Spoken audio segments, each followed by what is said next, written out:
Hi everyone, and welcome back to my second video in this series on overcoming procrastination by identifying the emotions that are causing avoidance. In my first video, I talked about how procrastination is not actually what we typically think of it as. We typically think of procrastination as either being something like a character flaw, being too lazy, or being too distractible, or just not being able to focus, when really it's about the emotions that we are trying to avoid, the internal narratives that we are creating about those emotions, and how those internal narratives can impact our behavior. And in this video, I'm going to talk about how we can identify those narratives and rewrite the story of our emotional avoidance in order to get started on whatever it is we want to accomplish with our lives. On some level, you probably recognize that procrastination is not helping you. Storytelling is one of humanity's greatest gifts. It's how we transmit information, how we connect with others, and a lot of times storytelling underlies many of the actions that we take. If we didn't have any capacity to tell ourselves a story about our work, then we would be essentially the same as computers who would just have a list of commands or tasks and execute one by one. But we're not computers. We're human beings who think and feel deeply. So think for a moment about your to-do list, or imagine something in your life that you feel you've been procrastinating on. It's probably not the circumstances or the actual actions of the task itself. You are most likely avoiding the emotions that you fear will arise were you to get started on that task you've been avoiding. Human beings are not afraid of the tasks or the circumstances. Instead, we often have associated thoughts and feelings that are preventing us from dealing with the emotional responses that are getting in the way of whatever it is that we'd like to accomplish. In addition to teaching composition, I also like to do my own creative writing. And that is the one area of life where I notice this emotional avoidance come up most often for me.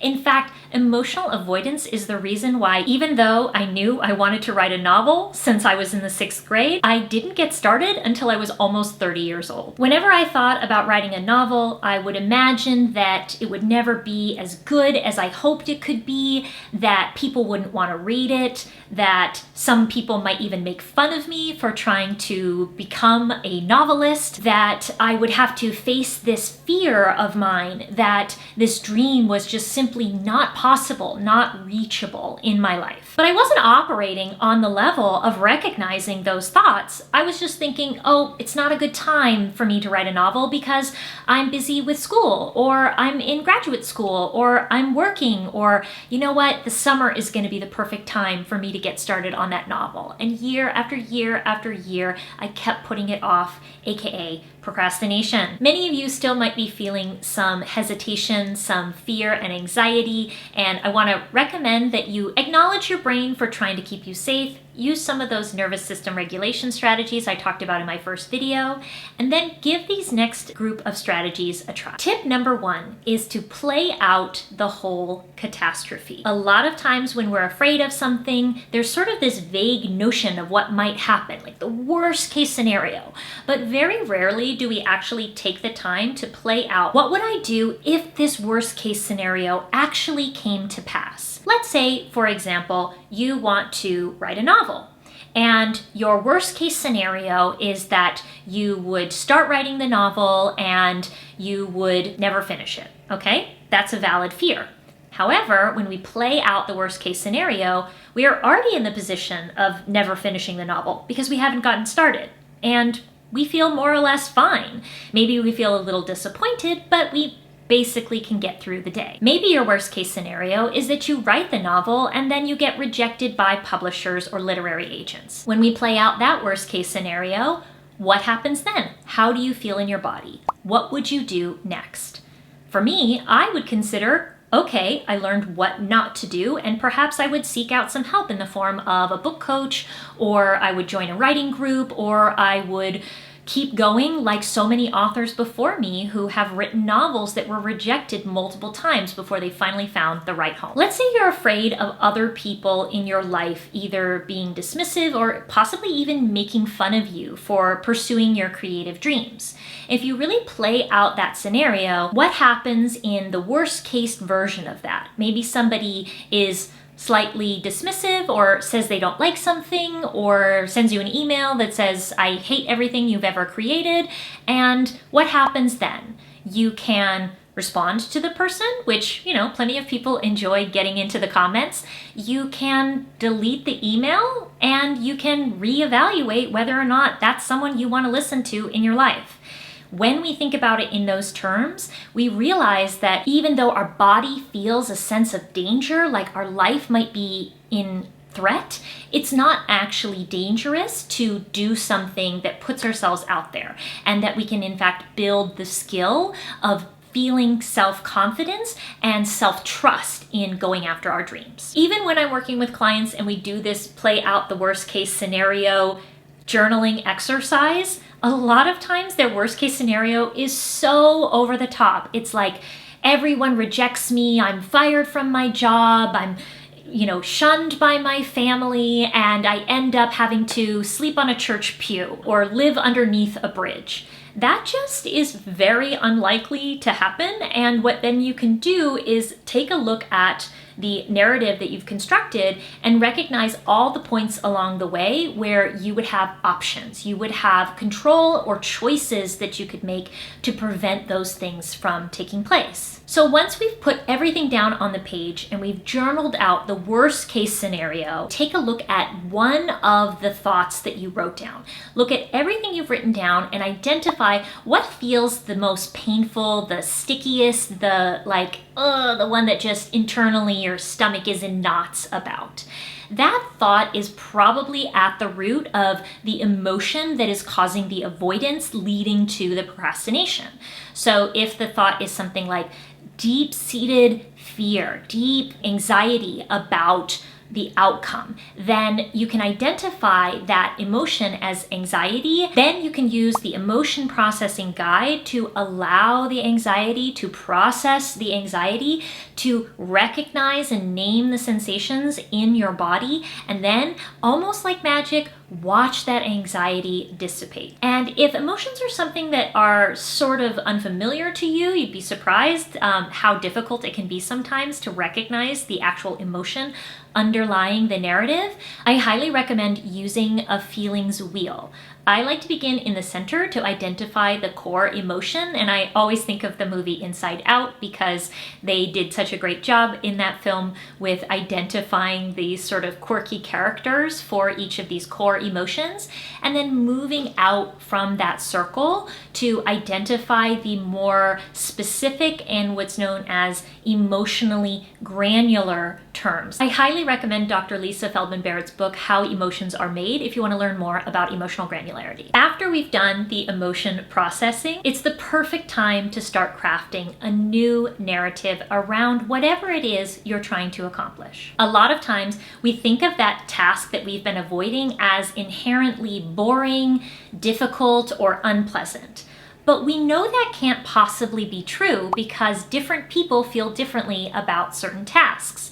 So some people might procrastinate on something like writing an essay, whereas for someone like me who has written hundreds of essays in my lifetime and read many more, it's not that intimidating. In fact, it's something that I choose to do in my free time. However, on the other hand, I might procrastinate on doing something like doing the dishes because I can't stand the feeling of touching wet food.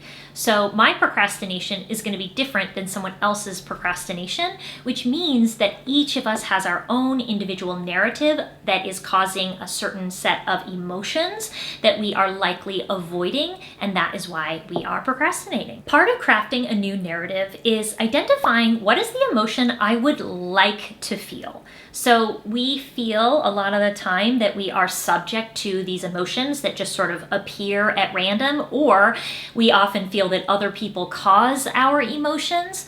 But the truth is, our emotions are a result of physiological sensations and thoughts, aka narratives, that we have in our minds. So if we are able to identify the feeling we'd like to cultivate, the secret to doing so is writing a new narrative that helps us to feel that emotion. So the flip side of emotional avoidance is emotional cultivation. Think about what emotion you would like to feel when you accomplish this task. And you can even use the emotions wheel to identify emotions you'd like to experience more of in your life. An example from my own life is I enjoy feeling proud of myself. So when I'm thinking about something that I'm procrastinating on, I like to cultivate a new story of how I might feel proud of myself if I were to accomplish X, Y, or Z. Right now, I'm working on a new novel, and I have a daily goal of writing 300 words a day. I'll talk about in another video why I'm asking myself only to write 300 words per day. But when I feel proud of myself,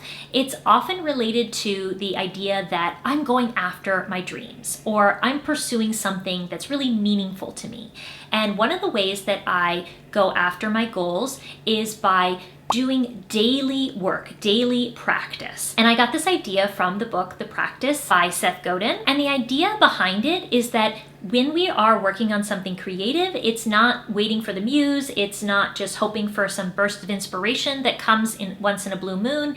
It's about daily work towards our goal and cultivating this practice like a professional. Another book I recommend on this topic is The War of Art by Steven Pressfield. Every single person I've given this book to has told me that it changed their life. So that's another great one for cultivating this idea of regular creative practice and building the skill of doing the actual work. So when I sit down to write my 300 words a day, if I notice any emotional avoidance and I want to cultivate the emotion of pride, I tell myself something like, I'm doing the work, or this is me doing the practice. For my students, I often give them suggestions for narratives, so you can try this out. One of the ones that resonates with my students a lot is writers are just people who put words on the page. Or writing is just putting words on the page. I do that every day. A thought that works in pretty much any scenario where we might be procrastinating is, I'm willing to give this a try. That means we don't have to be good at it. That means people don't have to react a certain way. It just means that we're willing to give it a try. And my personal favorite new narrative that I have cultivated over the last few years that has allowed me to do things beyond my wildest creative dreams, including making videos for my YouTube channel, is trying feels better than having. When I think about all the things that I've ever worked towards in my life, once I accomplished that thing or reached that goal, I usually didn't feel particularly lit up and on fire about it. When I felt the best was when I was working towards the goal. So building into my journey this narrative that trying feels better than having helps me to stick to the process of working every day towards my dreams. And finally, a bonus tip is to imagine yourself as someone or something else.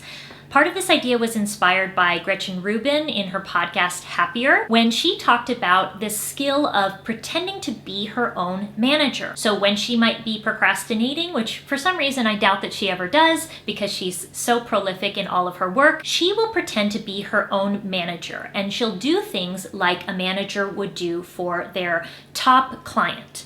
So she will say no to certain things if they don't fit into Gretchen's schedule, and she will make sure that Gretchen has everything she needs. So imagine for a moment that you are the tour manager for your favorite singer or your favorite band, and they have very specific requests, things they need to be their best. You can be the tour manager who sets up the scenario where everything is taken care of to put them into the best possible position to be rock stars. So what that looks like is doing the prep work to set yourself up to be in the position to perform at your best. That might mean doing all the emotion processing that I talked about in this video, going back to my previous video and doing some of that nervous system regulation work, including making sure that you've had water, you've got something to eat, that you're warm enough or cold enough maybe, and that you have everything you need to be able to move into that higher order prefrontal cortex where your creativity and your authentic self can come alive. So that's it for this video on how to overcome procrastination by creating a new narrative. Stay tuned for our next video where I'm going to talk about using that new narrative to enter into the deep flow state, and how being able to retain our focus is the key skill for success in the 21st century. If you'd like to see my future videos in this series on overcoming procrastination, make sure to subscribe below, and I'll see you next time.